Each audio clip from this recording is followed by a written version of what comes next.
Hey everybody, welcome back to the wrong end of the snake question and answer period. Chris Rabold has graciously agreed to spend another 30 minutes with us, talking about some of the things that we couldn't get to in the hour-long program. So thanks for hanging out, Chris. Sure do appreciate it. Yeah, man. Hey Tater, we at the end there we started talking a little bit about COVID, and you said you wanted to ask Chris a couple more questions. Maybe let's start with that. Yeah, when we originally were going to do this webinar, we didn't really want to go into COVID.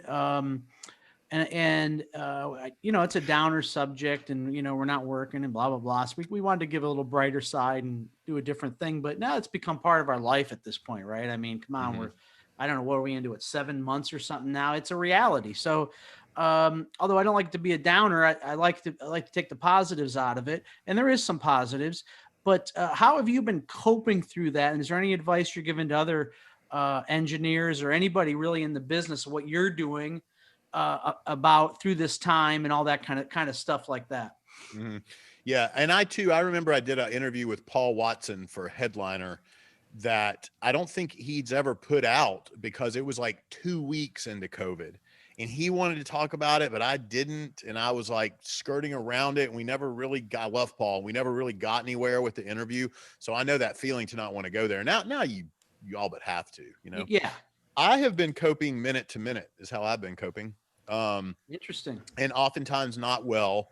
I guess this show is all about getting real. I've had my own, before COVID started, I had a slew of health stuff that kind of came my way that, and I hate to say anyway, and rocked me, so I was rocked before we got to COVID. In fact, I was wondering how I was going to make it through 2020 with the potential for a possible surgery and all this other stuff and blah, blah, blah, blah, blah. And here we sit now, and I've made like 2 inches of progress on it. So I will tell people, I hate to say that I find that I'm grateful for something about COVID, but I don't know that I don't know how I would have dealt with this health stuff. And I still haven't figured it out. You know what I'm saying? Had we been on the road. So while I have not flourished or thrived during this time, at least I've had it so I can be available to, and how I'm dealing. I mean, that's positive a little bit, right? Yeah, like at least, I mean, it is. I just feel bad because 200,000 people have died during this time. Let's take that kind of, it's very serious, but right. But we have to, if we sit around and are just solemn and don't find positives, whether it's, stuff we just talked about on the show, which is like kind of finding who am I? What is my purpose? What do I like to do? Like we have to find those positives. Because if I'm texting with a buddy now, a friend of mine here in town, and man, I can tell he is just racked with fear and guilt and darkness. And it's bad. You've got to find positives. And I see some people who seemingly aren't bothered by COVID. And when we say by COVID, we mean the prevailing mood. Yes, not the actual, not the thing. And some people, I'm like, well, you're a sociopath if you're not feeling all of this weirdness. I think you're watching social media and it's a lie. Yeah. I mean, well, no, I'm saying I know a few people who I know the way their lives are structured, and I actually see them in real life. And I'm like, they never lost a day of work. They're really tight with their family. They've got neighbors they trust. They're okay.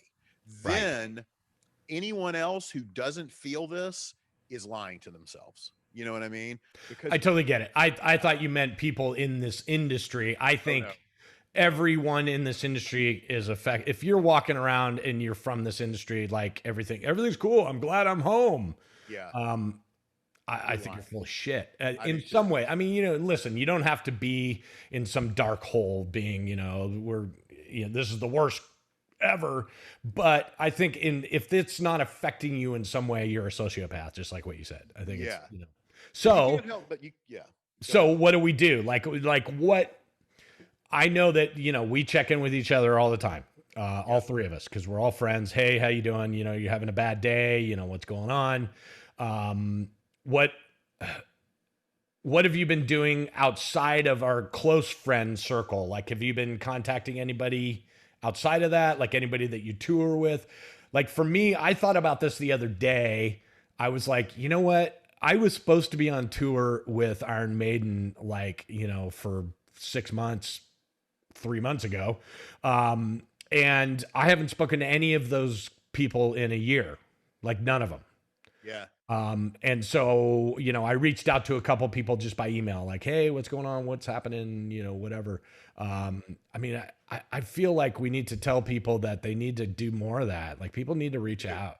Yeah. I've got like a few group text threads that I'm on with some road people.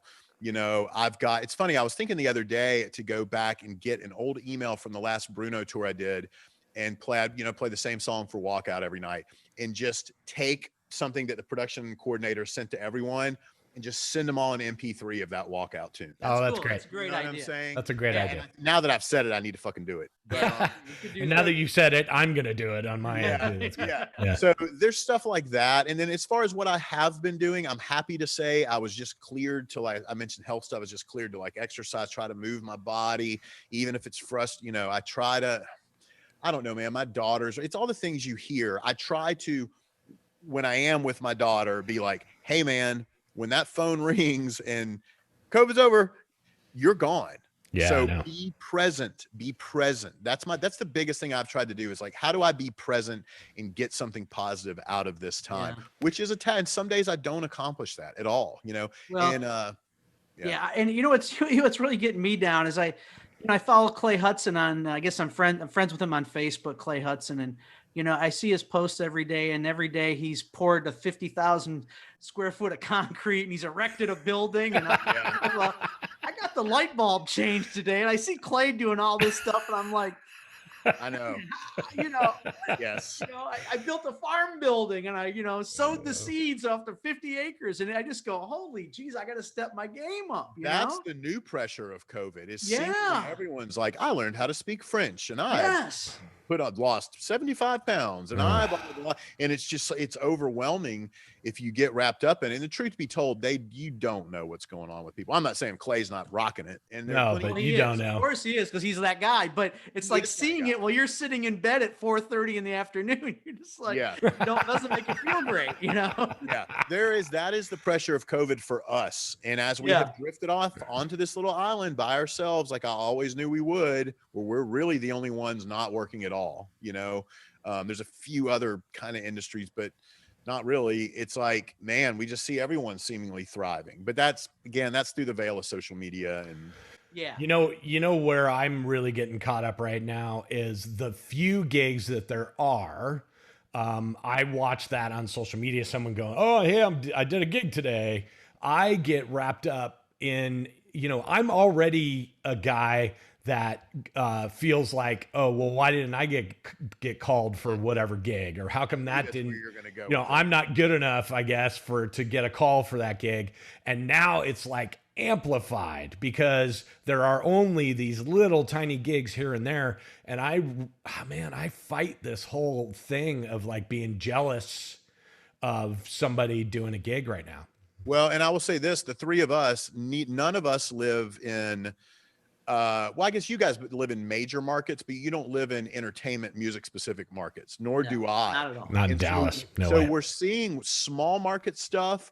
And it's like, well, I never would have gotten the call for that, or small. And I mean, small gigs. Yeah. Like, well, I never would have gotten the call for that anyway. Then you're seeing the stuff that's like some of the drive-in stuff, some of the bigger stuff. And it's like, no, they could have called for that. Yeah. But truth be told, it makes way more sense to not put someone on a plane to do it. There's a lot of realities that go into it, but I'm with you, Pooch. I've felt some of that too. I'm like, well, shit, I hadn't gotten a single call for X, Y, and Z. You know, they know I'm out here.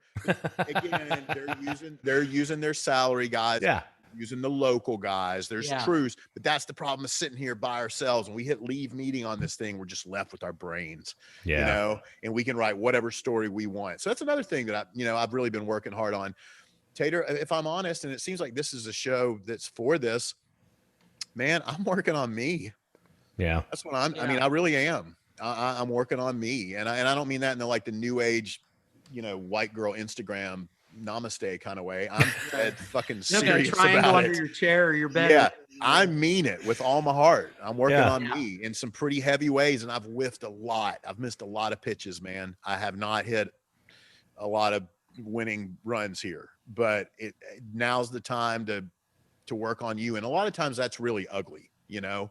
Yeah. So, I mean, I'm not afraid to say it. I do therapy. I do whatever I mean, if anything, I need to chill with it, you know? Yeah, totally. Me too.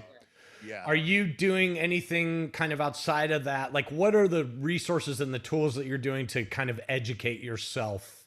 Are you spending any time, like, you know, I don't know, going and learning about networking or learning about, you know, whatever? Like, what are some things that you can recommend for the average kid to go check out? That, you know, it's funny. Most of my learning, you know, you talk about, like, you see the guys pouring this or doing that. Well, we also see guys all within our, you know, somebody who's like, I've mixed 8 albums during COVID or something. Yeah. Most of my external learning, so much of it has come from just our conversations, Pooch. You know, you mentioned that you learned things from me. Well, I mean, I learned so much from you. That keeps my brain fresh and active, and just having to do this keeps me going. And So here's the plug. All you guys, go watch our Pooch and Rabold. yeah, go watch that shit. Come on.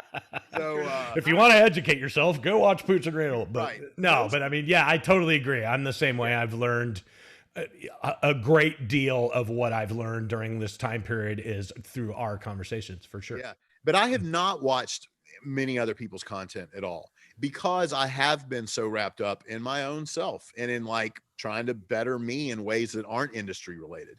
Yeah. But where I have, though, and as it pertains to what we do, is I'll let it sit for a couple weeks, then I'll sit down and I'll just start mixing, and and it's just that simple. I'm just practicing.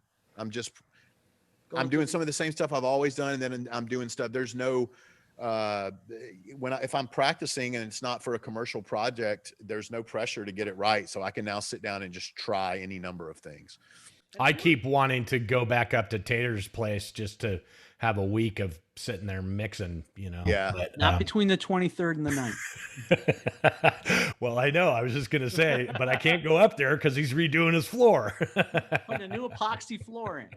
But you know what I've done. I've kept myself busy with, because I think I've neglected it for so long, and I hate to say I've just thrown money at it to make most of it go away. Is I've never honed in all my personal bills and finances and really fine-tuned all that stuff to be sure I was getting the best deals on my cable and my internet speed. Is it right? Is it what I'm paying for?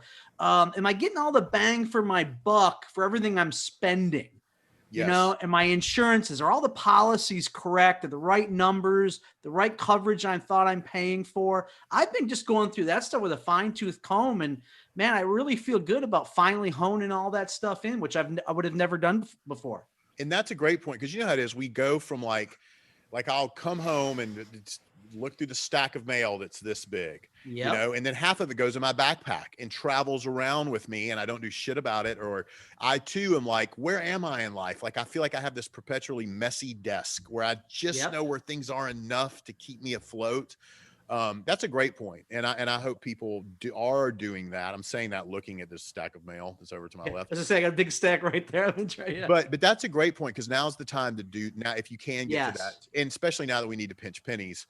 Correct. Even more important. So there's definitely stuff to be done. I mean, we were always the guys that were like, throw money at it to make it go away, you know. Like, whenever my wife would call me out on the road and say, oh, well, the cable bill is this or that, I'd just be like, okay, well, handle it, and, you know, upgrade us to the next tier or whatever. You know what I mean? Whatever, I'll deal with it later. And now's the time to, like, you know, fix all that. Yeah.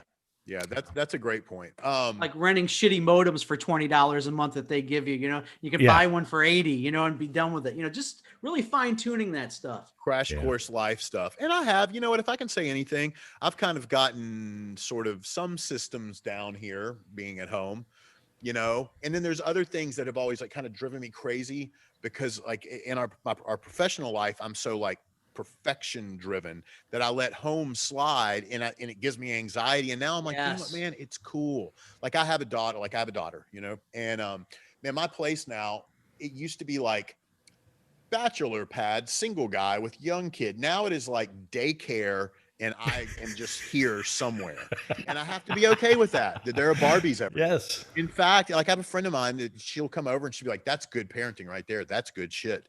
You know, that I'm not just like trying to make it look like, no, this is, you guys should see it. I mean, it's like a daycare here. Right. And I've learned to be okay with that. So that's growth. That's something, you know. Here's a question. I do it. Another thing is keeping me sane a little bit is I do a Zoom call with Pazzi and Sia and Duran. And it's a great international flair because I've got an Iranian, an Israeli, and a Finnish guy and me. And we just talk basically monitor stuff. And it's not recorded or anything. We just do it. Sounds like you're about to tell a joke, but anyway. That's exactly what that is. Just a Zoom call for us to catch up. But shit, I forgot where I swore I can do that, right? I forgot where I was going now. But we do that, and that keeps me kind of in touch with the monitor end. But do you guys find this time off has helped? Maybe your ears needed a break. I think mine did. You know what I mean? Pounding them for that long. I think the ear health is definitely something that was a positive out of this. Oh, I think so. Absolutely. I think, you know, I know going back to this, you know, I'm not going to be loud, isn't it? Yeah, everything's going to be loud. Holy shit. Turn that down. Yeah. No, but I think any sort of break, you know, helps for sure. Yeah. So yeah. And I find that true when, let's say, you know, as we do, we go from band to band to band to band, right? And you come off one tour, you go to the next, and that band is just starting fresh, and they hadn't toured in 2 years, and you're doing the monitors, and they're like, "Oh man, turn that down, turn it down. We're gonna turn it down." And it's like, oh, it seems really quiet to me. Right. And that their ears are fresh, and you've just had them beaten for the last 6 months to a pulp. So I know that's really going to happen coming up for sure for everybody involved. I've never been a big tinnitus sufferer, but I have it. Don't get me wrong. Oh yeah. You know what I say about that? I've seen guys that say they've been in the business for 20 years and go, "Oh, I don't have any ringing in my ears." And I'm like, well, then you ain't been in the business 20 years. You know what I mean? Yeah. No, I absolutely have. And you guys know the second it hits, you know, and the check is, if I plug it, is it still there? Yeah. You know, like, you know, and, I'd have that on. I would just, every tour I'd get to the point where I'd be like, even if they weren't ringing, I'd be like, I know my ears are beaten. I know they are. I know they are.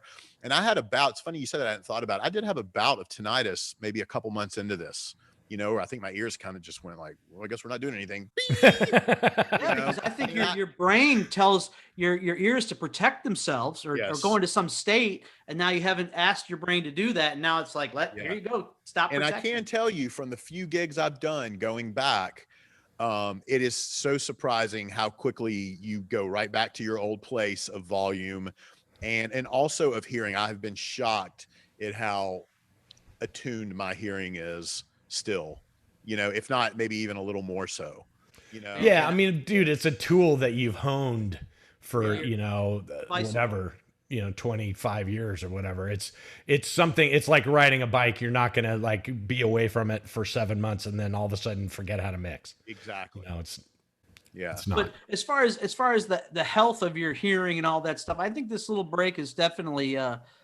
you know, hopefully extended our hearing health.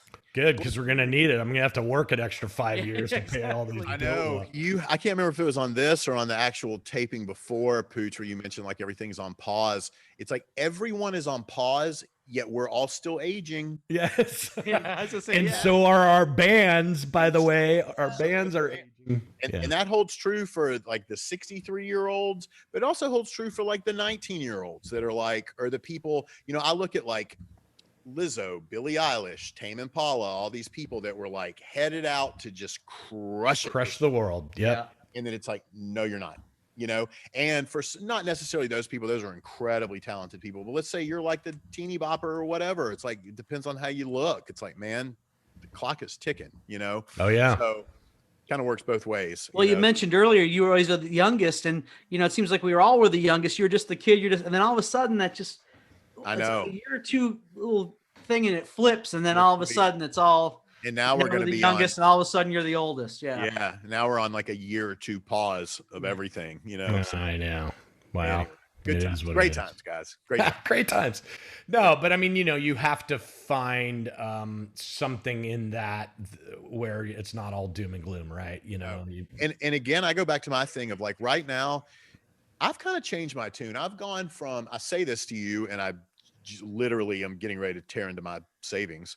And I'm talking retirement. I don't mean my savings account. No, I know. Right, you know what I'm saying? Let's be real.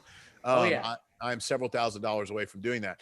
But I've changed my tune where I'm like, man, as best I can, I don't want to just get by this time. I want to see if I can thrive. And I say that because I kind of have some new business ventures, but then they've kind of gone a little quiet lately. And I'm like, well, was that just smoke and mirrors?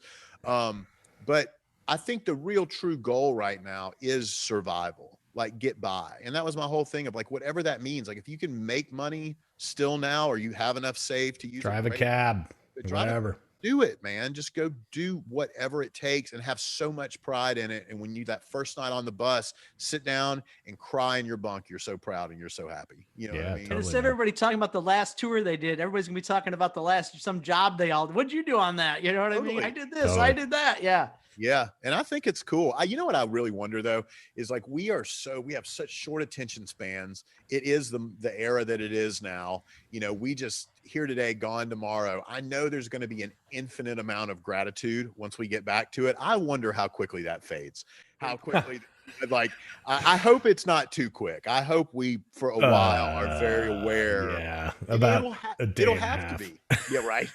Well, it'll have to linger a little because all of our experience, all of our stories on that bus are going to be what we just did the last year or two, Totally. So I'm hoping that fuels, some of the gratitude and allows it to stick around when we. I do too. Not only with the crews, but with the bands. Yeah. You know what? Maybe are they going to look at? Do you think the bands are going to look at us a little different coming back? Like, man, thank God this guy made it. Thank God he's back, and I hope he's financially okay. Or do you think? Well, the only thing is we forget yes and no because we forget. Like now, mind you, they're okay. But like, if we lost X $1,000 this year, they lost X $1 million this year. The difference is they have not all, but a lot of them have no risk of losing everything. Yeah. Right. So it's like proportional. You know what I mean? Yeah. It's proportional. I don't know how they look at. I don't know how that's going to play out. I think there'll be a bit more appreciation. I hope so. I think everybody will appreciate all the reasons that we love to be out there, right? Like the connection to the crowd. And like, I think bands are going to be like, part of the reason people do live entertainment is to have that connection and that, idolism of 30,000 people screaming for something that you're doing is a drug that most bands live on, and so getting that back after a period of it being gone, I think is going to be a huge thing for sure. All right, Chris. Well, before we let you go, one last question. That's a good way to end. Huh? That's a good way to end. Yeah. Yeah. Before we let you go, one last question. What's your desert island plugin? Oh, yeah. You only get one. You only get one. Cool. That is not cool at all. God damn. I wish I had a heads up. God, you know what just came to mind? I can't believe I'm saying this. I really like Blue Stripe emulations for vocals. Okay. 1176 Blue Stripe I can't believe that's my answer. I never would have thought that's my answer. Why not? I don't know.